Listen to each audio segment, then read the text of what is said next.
సత్యసాక్షి అనుదిన మన్నా ద్వారా మీ అందరికీ శుభోదయం. నేటి యొక్క సూచన మాట సామెతల గ్రంథము 15వ అధ్యాయము 4వ వచనం. సాత్వికమైన నాలుక జీవవృక్షము. సామెతల గ్రంథము జీవన శైలి యొక్క నీతి పాఠాలను చెప్పగలం.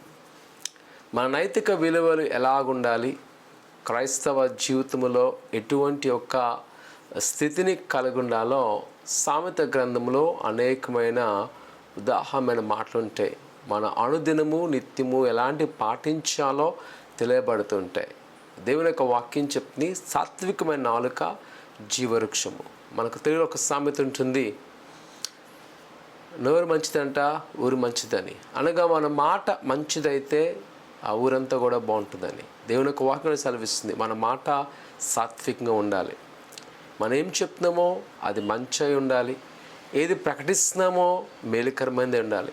అదంట జీవవృక్షంతో సమానంగా పోల్చబడుతుంది. అనగా వారు ఎప్పుడు కూడా ఆస్వాదించబడిన వారుగా ఉంటారు. వారి ద్వారా ఆ ప్రాంతము దీవించబడుతుంది. నిజమే ప్రియ కుమార్తె, ఈ ఉదయకాల సమయంలో దేవుడు మనలను మన ఆత్మీయమైన క్రియలు, విశ్వాస క్రియలు గమనించే దేవుడు. మనం కేవలం ఏదో ప్రార్థన కలుగుంటే సరిపోదు కాదు, కానీ మనం ఏ విధంగా ఈ సమాజంతో జీవిస్తున్నాము, ఎలాంటి ఒక నడవడిక, ఎలాంటి ప్రవర్తన మనం కలుగుంటున్నామో దేవుడు తప్పనిసరిగా గమనిస్తాడు. కావున మనం చాలా జాగ్రత్తగా వ్యవహరించవలసినది, చాలా జాగ్రత్తగా మనము ఉండవలసినది.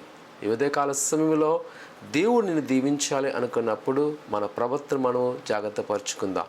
దేవునికి అనుకూలమైన మార్గంలో ప్రయాణిద్దాం. ప్రార్థన చేసుకుందాం.